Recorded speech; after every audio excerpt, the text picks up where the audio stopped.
This is our webinar. 5 business myths you do not even realize are holding you back. So welcome. And we're going to get started with some housekeeping rules of how this is going to go. So the first thing is locate a chat box. So you all can see the chat box at the bottom of the screen. I'm sure you've been on many Zoom calls by now, but just to make sure, go ahead and locate the chat box that is located at the bottom of the screen and say something to us so we know you're there. Then we have our Q&A box, which is also at the bottom of the screen. And you can enter any questions that you might have throughout the webinar, and we will answer those. This is an interactive webinar, so we're going to ask you questions. So if you have questions for us, go ahead and ask, and we would like to have the conversation going. We're going to give you a survey at the end for you to fill out of your impressions of the webinar. And we're also going to give a free consultation. So each one of us, you can schedule one with us, and we'll be happy to also share with you in terms of the worksheets of the steps that we are outlining in this webinar. So the presenters today, so myself, my name is Adi Klevit, and I'm the co-founder and CEO of Business Success Consulting Group, where we help businesses become more efficient and systematized. And Mark? Hey guys, my name is Mark Savage. I own Cornerstone Web Studio. We handle website design and online digital marketing for small businesses to help them grow and exceed their goals. Great. And Brandy? Hello, I'm Brandy Henry, and my business is Engaging on Social Media, where I help business owners learn how to do their own social media and even enjoy it. Awesome.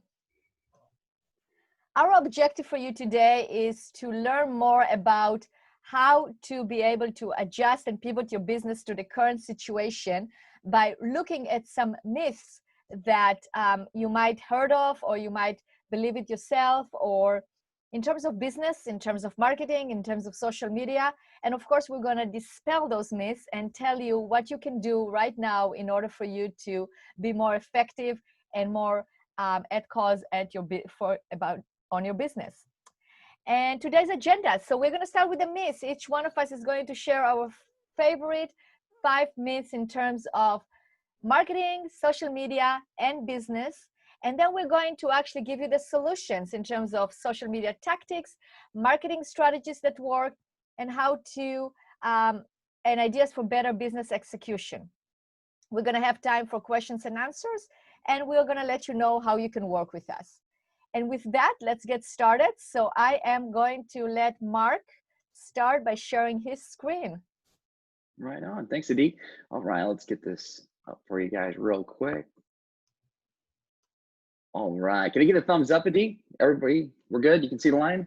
All right, sounds good. Yeah, I am so excited about today's webinar because this is some of my favorite content. I think anytime that we get to meet with a client and a light bulb goes off on some misconception that they've had for, in some cases, since they started their business, or they didn't know something changed, that light bulb goes off and they're like, oh my goodness, if I just tweak this one thing, that is going to make a huge impact. So I'm hoping these 5 myths that I'm going to give you will help you do exactly that, because honestly, if you hold on to these 5 myths, it could absolutely kill your success. So number 1, let's get right into it. This is probably my number 1 favorite because I hate hearing it from people.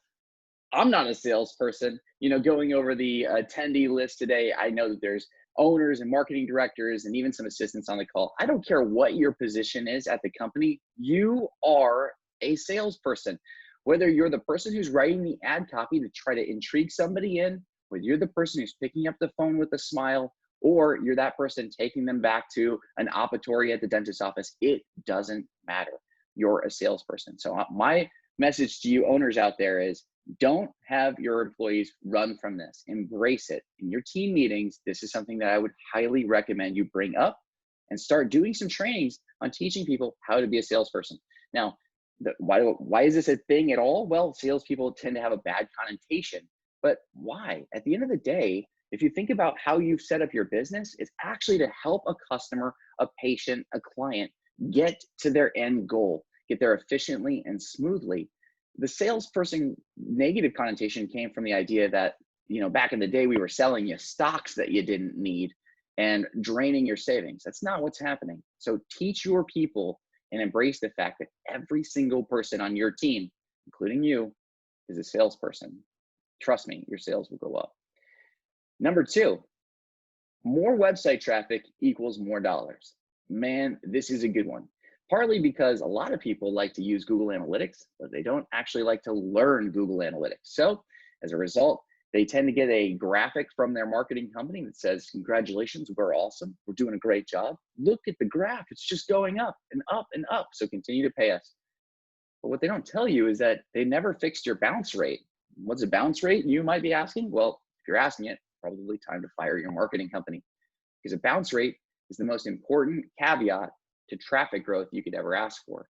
It basically says how many people came on your website, and just like this little dude at the bottom graphic, just sprang right off within 10 or so seconds and never stuck around to become a client. See, oftentimes we think of website traffic as just a number, right? I mean, I got 1,000 people to my website last month. I want you guys to stop thinking about that. That is a myth in itself. Website traffic, that's every single one is a person, a living, breathing person that has hopes, dreams, visions for their future, and they have a problem. And the problem is why they're jumping on your website. But if your website doesn't meet that need, if it doesn't provide a solution for you, well, they're gonna hop right off. And their hop off rate, if you will, is your bounce rate. So let me give you an example. If you have 10 people on your website and you have a 50% bounce rate, that means you only had 5 potential tries at creating a new client. The other 5 people didn't even stick around to give you that attempt. So keep in mind, whenever you look at your traffic increasing, wasn't all created equal. You want to make sure that you look at 2 main factors: your bounce rate, to actually calculate the legitimate traffic to your site. So of course, if you have 1,000 people and you have an 80% bounce rate, you only had 200 actual potential people that stuck around long enough to hear your message. From there, of course, you want to answer the question of how long did they stick around? Google does this for you. It's called time on site. So just check out that statistic and make sure that people are sticking around on your website for 1 minute to 2 minutes, and try to increase that with great original content that of course goes back to answering the question of solving the need that they had in the first place. Once you start solving the needs, not only will your conversions go up, which is what's going to actually equal more money, but you'll see those stats, bounce rate will go down and your time on site will go up. That is what an agency should truly be doing for you. This myth has been around a long time, guys, and I'm going to tell you the secret behind it. So there's a couple of terms on here. Let's go into the terms real quick. Pay-per-click is bad. SEO is good. What the heck does that mean? Well, if those aren't familiar terms for you, I get even more technical at the bottom. SEO versus SEM. Here's the deal. This is what's going on. Pay-per-click, or SEM on the right, that's, well, I guess this is my left, right?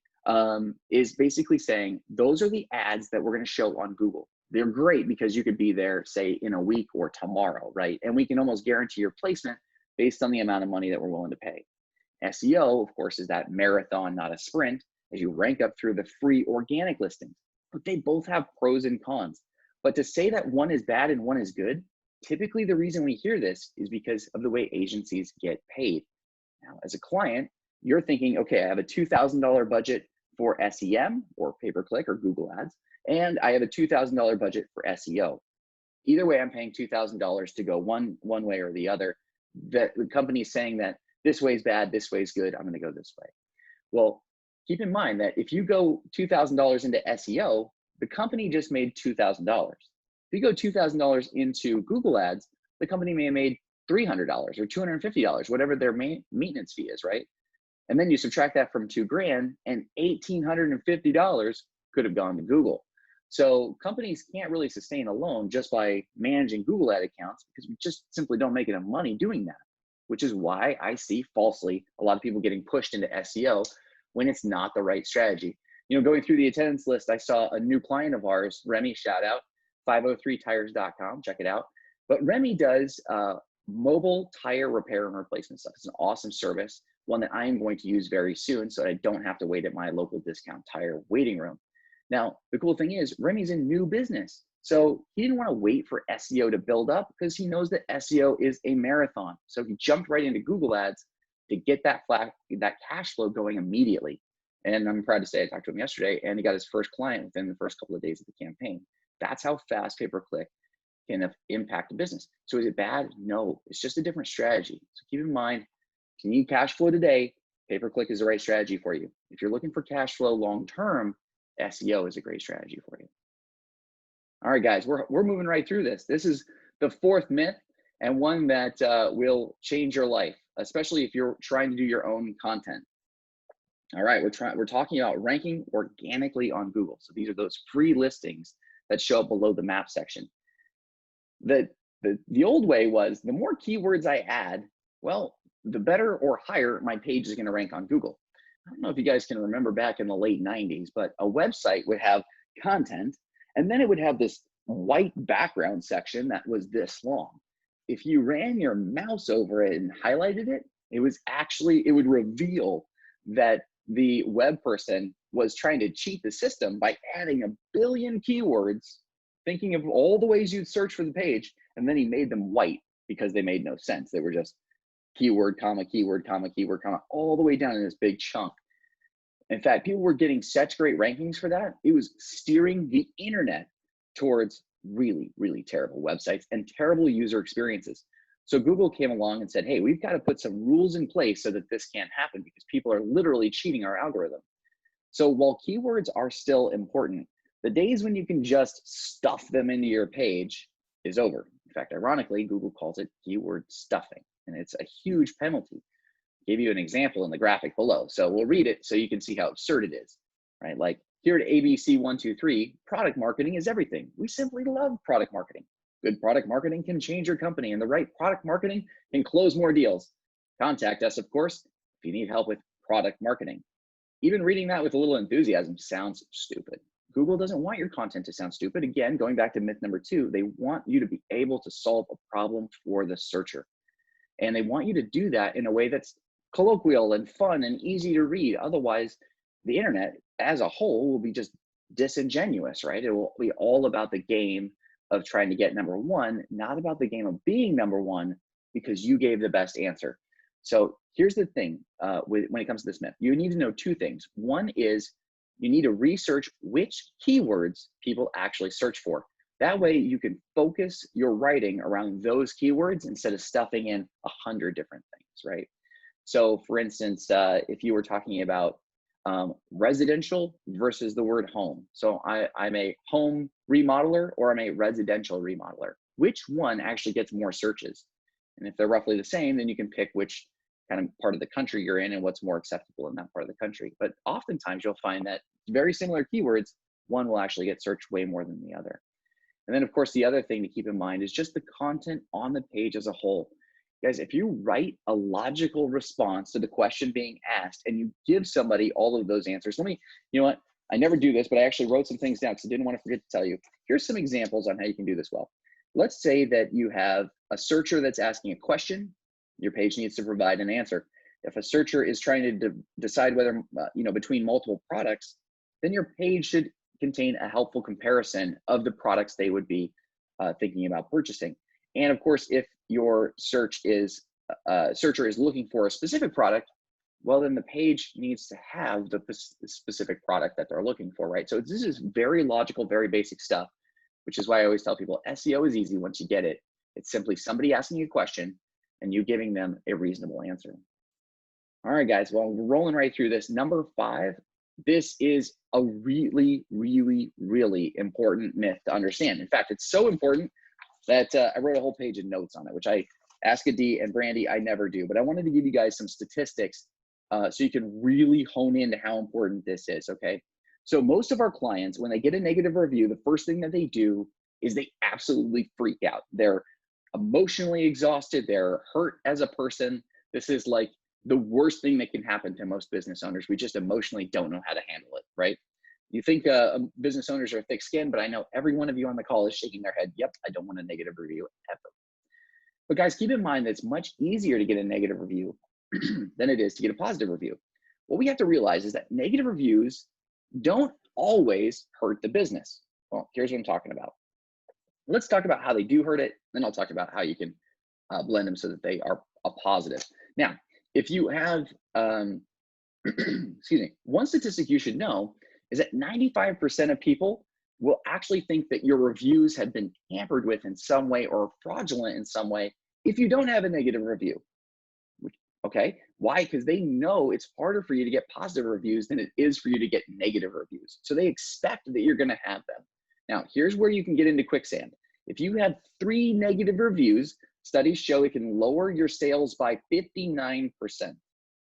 Okay. That's not good. Nobody wants to lower their sales by 60%. If you have 4 negative reviews about your company, it can decrease your sales by 70%. Okay. That's horrible. If you think about the bounce rate conversation we just had, you have 100 people, which is actually 50 people, and you have 4 negative reviews, you're actually talking about like 10 people. Not good. It can whittle down pretty fast. So here's the deal. What they don't tell you, or most people don't tell you who are telling you to go get positive reviews, is that a negative review can actually increase your sales by 85%. You heard me right. A negative review can increase your sales by 85% if it's responded to quickly, professionally, and with empathy. And this is really where the rubber meets the road. So here's the deal, guys. The caveat is this. You cannot be the business that has a great response to negative reviews and gets a ton and just responds great every time. That's going to hurt you, right? We've just learned those stats. The more negative reviews, not good. But if it's an occasional negative review, then they can be great, because then you can respond with empathy. You can respond with how someone else can expect you to react to a bad situation. I mean, at the end of the day, one of the reasons we're reading your reviews in the first place is because we want to know if everything goes great, it doesn't matter, right? Everything's going to be smooth. But if everything doesn't go great, what kind of business am I actually dealing with? What kind of owner am I actually dealing with? If they can see the heart of how you respond, and they're like, man, I would work. If I had a problem, we're human. We know there's going to be errors. That guy took care of him. He'll take care of me. I love how she responded. I love how she reacted to this.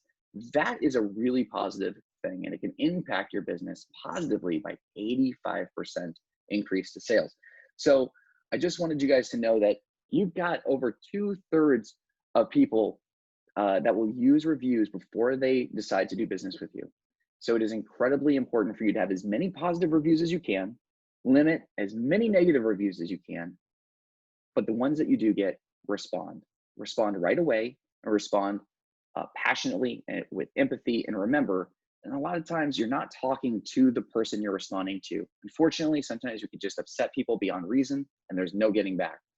Who you're really writing it for are all of the people, all the potential customers that are going to come after them that are willing to listen to your response and do have an open mind about the company. So guys, hopefully with that, it'll give you 5 myths that you may have been believing out there that could have killed your success. Yeah, I hope you guys enjoyed the time. Let's see, we'll turn back over to you, Adi. Okay, that's great, Mark. Thank you so much. And now we're going to hear from Brandy about the myth in social media. So go for it, Brandy. You can share your screen. Well, thanks, Adi. Here we go. And we'll make this a little bigger. There we go. And Mark, I just want to thank you. I learned a lot from your presentation. So thanks for all that you delivered and all that homework you did. It really shined.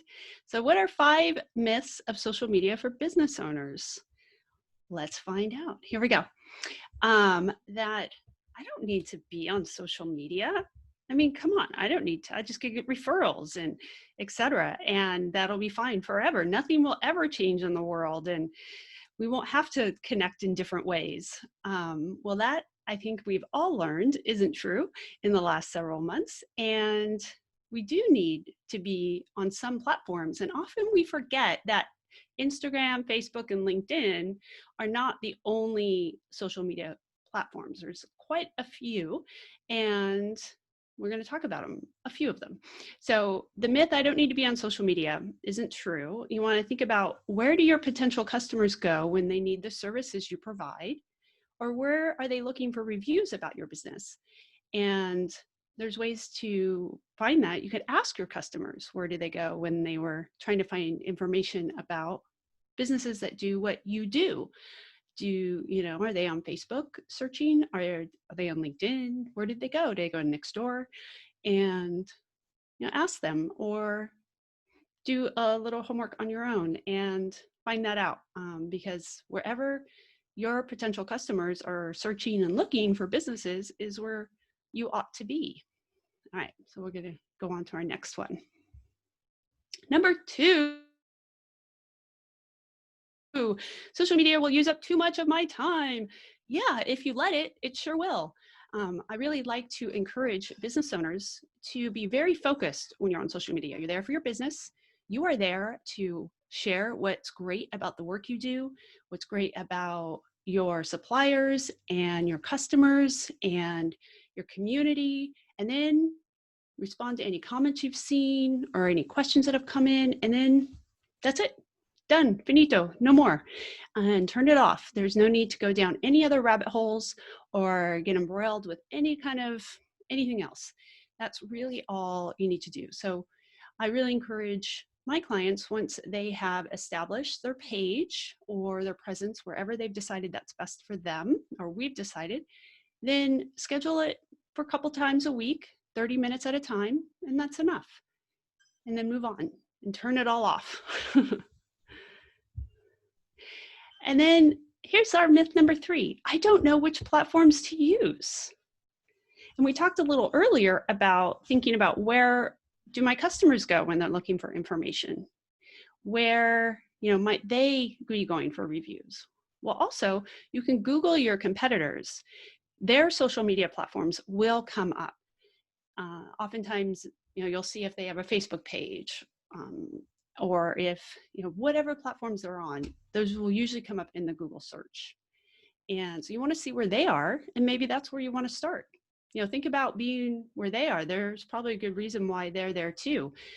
Go and look at what they're doing there, how much, activity they're getting, and start with that. See what they're doing and make sure that you're there too, because you don't want them to be the only ones there.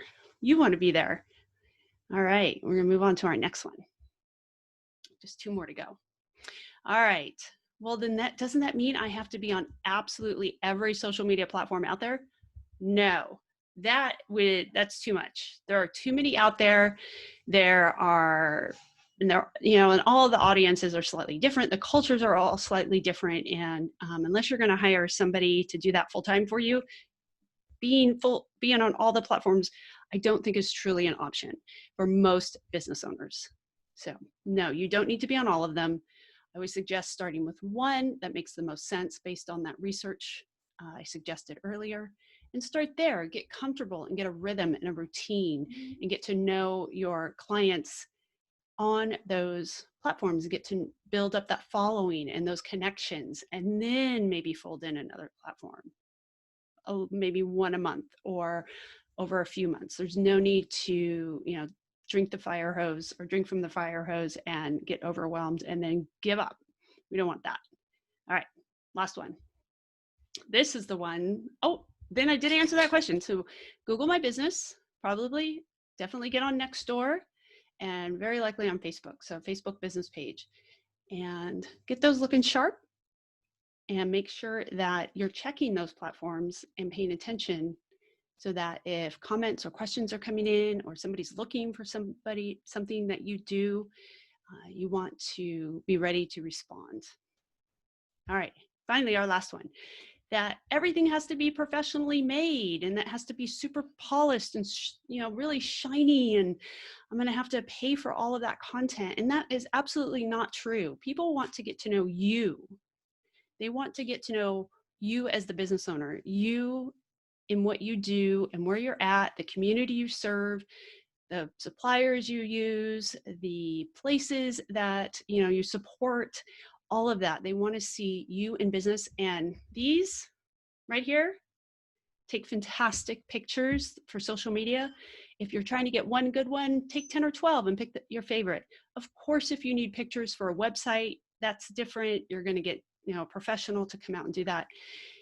But most of us are carrying around a fantastic camera with us all the time, and you can grab that content on your own. It does not need to be professionally made all the time. And those are my myths.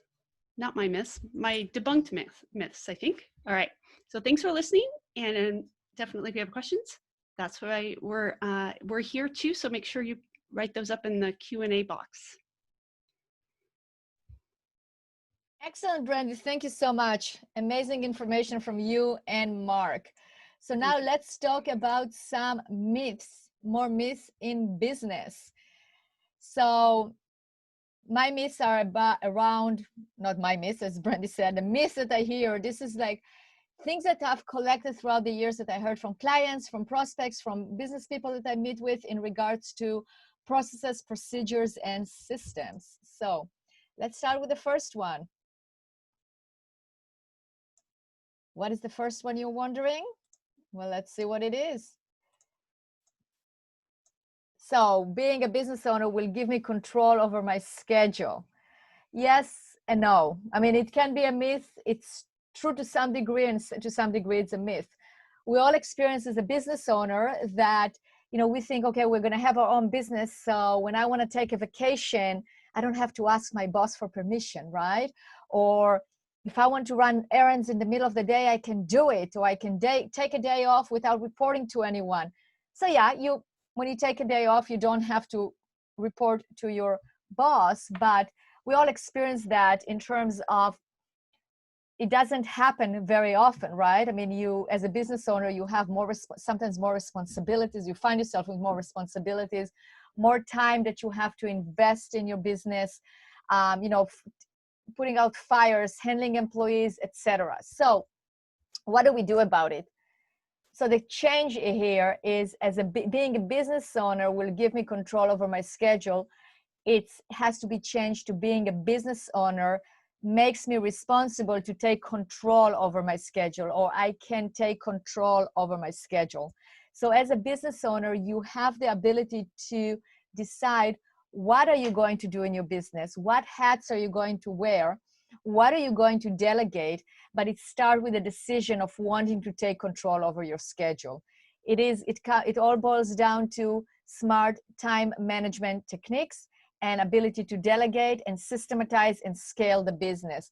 And then you will have control over your business, over your schedule. Second one, early on, I need to do it all myself. Yes, we all run into that, right? I'm sure those of you that are listening to me right now are nodding their head. Yes, do it all yourself. It's a myth. It's a myth. Again, there is a yes and no, depends on how you look at it. Yes, you know, in the beginning, when you are starting the business, you might need to do everything yourself because you cannot afford hiring somebody, or you have to get it going and you have to build it. But the point is, when is the right point to bring on an employee? We're talking about this becomes a myth when you can bring an employee, or you can bring a subcontractor, you can delegate, you can outsource, but you don't do it because you believe that you are the only one who can do it. And then you run into the catch-22, into that mad race of, then I don't have time to train anyone. I was just talking to a client today. They are super busy, just signing up clients one after the other, but they can't bring on, they do medical billing, they can't bring on another medical biller because they don't have time to train that person. So again, they are caught in this, I have to do it myself, can't bring anybody on. So my advice on that is, yes, at the beginning, you have to do things yourself, but document it. Document what you are doing as if though you are going to pass it to somebody else. I have a client I'm working with that she just started. I mean, she had a very successful business. She sold it, and now she wanted to start her new adventure. But because she had the experience from the other business, everything that she's doing right now, she started documenting. That's why she engaged us, so we can help her document it from the get-go, because she's thinking ahead. 2 months, 3 months down the road, she's going to have her first employee. And she is a very successful person. She knows how to make things run and go. And I can see that she will have many more employees. So starting now, early on, although you're wearing all the hats, start figuring out how to delegate those and write down what those actions are that you're going to delegate and how to do it. Myth number 3, documenting my processes and procedures is hard. I hear it all the time. Some people don't say it quite like that it's hard, but they go, well, I don't have the time, or, you know, it is a cumbersome task. Where do I start? You know, it shouldn't take priority. It's a myth, because documenting processes and procedures is not hard. Again, it can be hard. but it's not hard, meaning it can be hard if you do not know how to do it. If you do not have a plan on how to do it, if you don't have a correct starting point, if you don't know how to proceed to an actual done, it will be hard. It doesn't have to be hard, it can be done. The key ingredients to getting it done is identify where to start. Don't try to eat it all at once. Figure out what area of your business, if you had well-documented processes and procedures, will get you the biggest return on investment. And return on investment in terms of time, in terms of money, of course, profitability, in terms of better customer service, whatever your return on investment is, figure out what that area is, then figure out, map those processes, figure out who can help you write those processes, who are the best people on your team to help you write those processes and procedures. Run it as a project. You have to manage that project. You have to have due dates. You have to assign it to people. You have to have accountability. Then you all meet together and review those processes and procedures. And that is a simple way of doing it. And I know it because I do those projects all the time for clients. It looks impossible. It's been on their to-do list for 20 years. Within 3 months, it depends on the size of the project, usually within a quarter, those processes are documented, done. It's not hard. It's, again, like anything in life, you need to know how to do it. And then my employees will never change. I hear it as well. This is a myth. Well, again, yes and no. They will never change if you're not going to take the correct actions to change them. But if you take the right actions to change, not necessarily change them, but change whatever concept, behavior, attitude, or a certain way of thinking, if you want to generate that change, there is a whole aspect of change management. There's a whole body of technology of how to create that change within your organization. So again, the knowledge is the power. You need to know how to do that. I'll give you one example, is you always have to get the buy-in. People need to know why, the why behind why you are doing certain things. So let's say, for instance, we're documenting processes and procedures, and you're thinking, well, I'm going to document these processes and procedures, but my employees will never use it because they never did before, and I won't be able to get them to change and use those processes and procedures. Well, yeah, it's like, I think Henry Ford said it. I don't have the exact quote, but if you think you can and you think you can't, you're right. So definitely, if you think you can't and nothing is going to be done about it, then you're right. Nothing is going to change. But if you actually figure out what is the why behind, what's the why for every employee for wanting processes and procedures?